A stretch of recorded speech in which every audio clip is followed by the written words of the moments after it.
Hello everyone. In this video we are going to learn the manual therapy skill to mobilize the scaphoid in the anterior posterior and posterior anterior direction to relieve wrist pain that occurs especially during the extension movement and occurs typically over the snuff box region. So let's get started. So to deliver the scaphoid mobilization, the patient is going to remain in the seated position and therapist is going to be facing the patient. The patient's forearm is going to remain supported over the treatment table while the wrist is going to be slightly off the couch. And now from here, the therapist, both thumb and index finger are going to be utilized to hold two important structures, namely the radius, distal radius and the scaphoid. So to hold the distal radius, the left hand thumb and index finger are going to be utilized to fixate the distal radius bone, whereas the thumb and index finger of the right hand is going to grab the scaphoid just distal to the radius. And how to confirm that we are over the scaphoid is, it is found in the snuff box and becomes more prominent during the ulnar deviation of the wrist.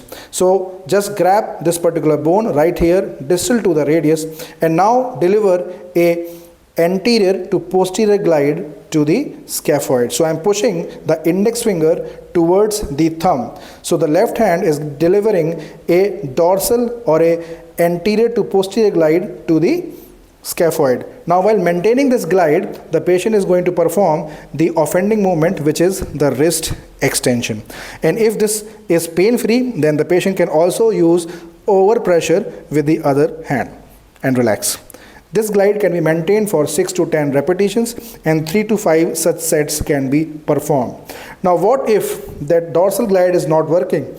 In that case, we can push the thumb towards the index finger, delivering a volar or a posterior to anterior glide to the scaphoid, and then we can ask the patient to perform the wrist extension movement. The scaphoid mobilization can also be carried out in the close kinematic chain when the patient complains of pain in this region during the wrist extension during weight bearing activity.